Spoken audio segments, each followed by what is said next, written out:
Diallo, Mutation, Cameroun Tribune, Le Jour et d'autres meublent la revue de presse de ce jour.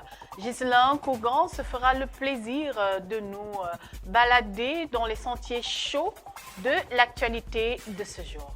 Nouvelle aventure de la revue de presse, merci Emeline Doudou Amadou. Diallo, à la une, fuite d'épreuves aux examens officiels, un syndicat tire la sonnette d'alarme. Le collectif des organisations des enseignants du Cameroun dénonce une tricherie institutionnalisée via la cybercriminalité, page 8 du hebdomadaire Diallo. Meeting de Paris, la mise en garde du MRC aux Amazoniens et à la base, page 4. Aide de la presse privée, le gouvernement veut augmenter une enveloppe précaire, page 3 pour en savoir davantage. Sidi Ouldeta, le Mauritanien aux commandes de la BAD, page 10 pour plus de détails. Challenge Hebdo à la une, évaluation des performances, 600 km de route livrée en 2025. Une session du comité interministériel d'examen des programmes inscrit dans le cadre de la SDN 30 en conclave à Yaoundé, page 7 pour plus de détails. Violation des directives, un sous-préfet marche sur les instructions du MINAT, des contributions exigées aux chefferies traditionnelles pour l'organisation des festivités de la fête de l'unité, page 2 de Challenge Hebdo. Recherche scientifique, la grève des chercheurs en détresse bat son plein. Le débrayage fait des victimes au niveau de l'encadrement scientifique des étudiants, page 4 de Challenge Hebdo. Lions indomptables du Cameroun Sport Football, le gros pari de Marbrice sur la jeunesse est à consulter à la page 11 de Challenge Hebdo. Mutation à la une nord-ouest et sud-ouest, la reconstruction en béton. Le Premier ministre a évalué et touché du doigt vendredi des réalisations du plan présidentiel dédié à ces deux régions en crise. Paul Biya a appelé à nouveau a lancé sa campagne électorale à Boya, à page 7. Camto à Paris, pendant ce temps, à la page 5 du quotidien Mutation, on nous parle de l'appel au peuple. Femmes et familles, le livre des non-dits, page 11 du quotidien Mutation. Cameroun Tribune, reconstruction du nord-ouest et du sud-ouest, ça progresse bien, nous dit-on. La 6e session du comité de pilotage du plan présidentiel, présidé par le Premier ministre, chef du gouvernement Joseph Diongouté, vendredi dernier à Boya, a révélé que le rythme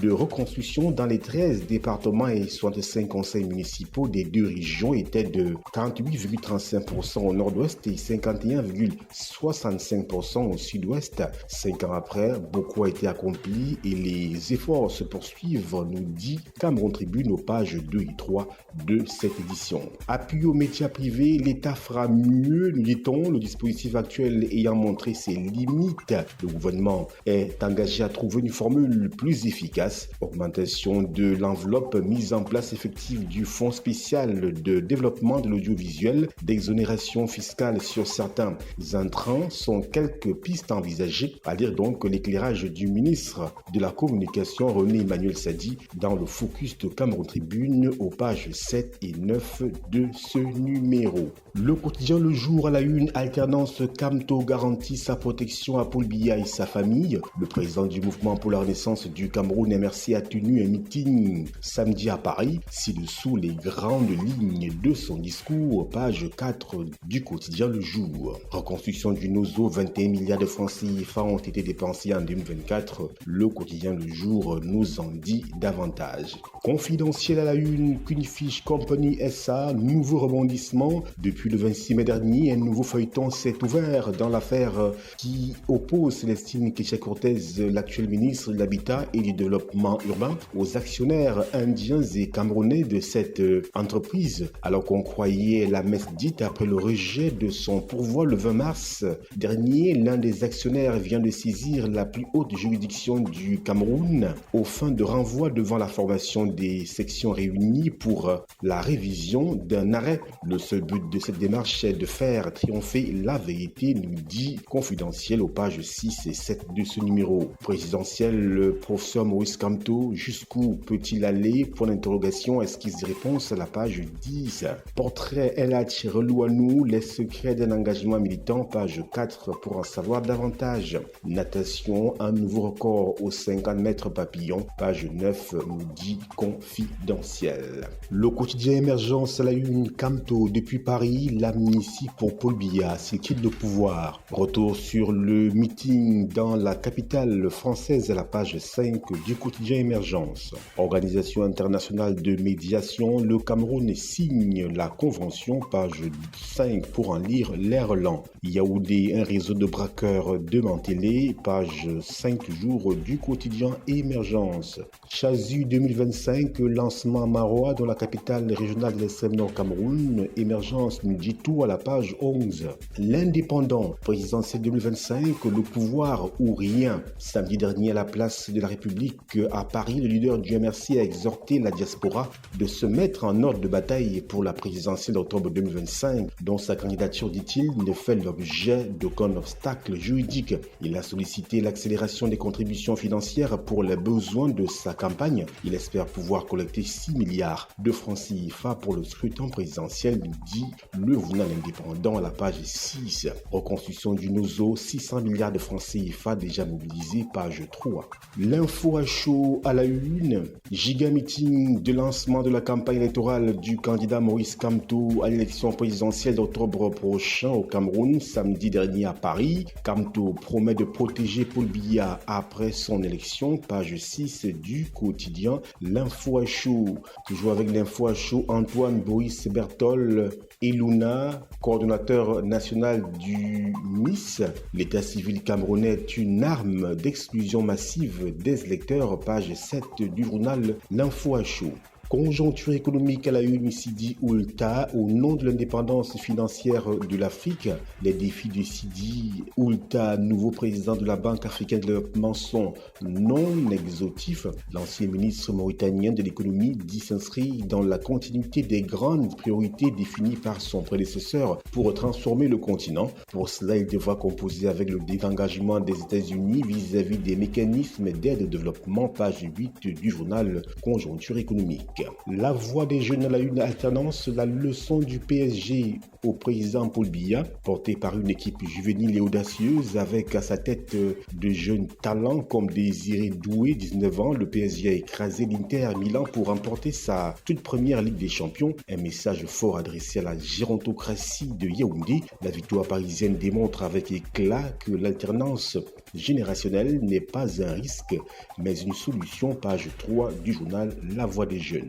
La Voix de l'Afrique, nous y sommes. Kekem, session ordinaire du conseil municipal, le compte administratif 2024 de la commune, un examen validé sans bavure. Le mardi 27 mai 2025, la salle des délibérations de la commune de Kekem a été le théâtre d'une session ordinaire du conseil municipal marquée par l'examen et l'adoption des différents comptes du budget pour l'exercice 2024. À cette réunion, monsieur le préfet du département du Honkam et monsieur le sous-préfet de l'arrondissement de Kekem ont été accueillis avec une chaleureuse cérémonie d'ouverture, page 2 du journal La Voix de l'Afrique. Tribune d'Afrique, affaire qu'une fiche, le rebondissement spectaculaire nous est compté aux pages 6 et 7 de ce journal. Écho matin à la une, Sidi Oulta, les coulisses d'une victoire à la présidence de la BAD nous sont comptées. L'autre hebdomadaire le soir, coopération Cameroun-Canada dans le secteur des PME au beau fixe. Port du badge sécurisé d'identification des conducteurs, le ministère des Transports lance les opérations de répression des conducteurs clandestins dès ce 2 juin. Éco-santé à la une, dispositifs médicaux, le CMDSC renouvelle son leadership pour un marché assaini. Calvaire d'un cancer pédiatrique, l'appel à l'aide d'une mère et sa fille est à lire dans les colonnes du journal Éco-santé. La Croix du Septentrion, Mayo-Danaï Sud, Honorable Tabouli fait jaillir l'eau pour sa population. Balané, Rabinga, terre de tension entre Fadil et les habitants, une situation revenue à la normale. après l'attitude pacificatrice et républicaine du docteur Mohamedou Barrio Fadil qui a cédé 215 hectares de terre aux populations de Balané sur une période de 2 ans. Il sera justement d'effectuer des cultures, mais aussi pour préserver la paix et le développement social. Info Matin GECOM 2025, c'est dès ce jour. Maturer et concrétiser les projets communaux, c'est l'objectif principal de la 3e édition des Journées économiques internationales des communes qui débute ce 2 au 4 juin à Yaoundé, page 3 du journal Info Matin. FENASCO Ligue A, la page 4, l'extrême nord championne. Le quotidien L'économie à la une, entreprise de la Seinerie au bord du gouffre. La société d'expansion et de modernisation de la riziculture de Yagoua fait face à de nombreuses difficultés qui plombent sa compétitivité. Page 3 pour plus de précision. C'est tout pour le tour d'horizon de la presse écrite. Emeline Doudou Amadou, c'est à vous. Voilà, nous espérons que vous aviez été suffisamment édifiés sur l'actualité de ce jour et que la balade n'a pas été vaine. Merci de nous avoir suivis et restez en compagnie de nos programmes sur Cam News 24 et FM Radio émettant depuis Garoua. À bientôt.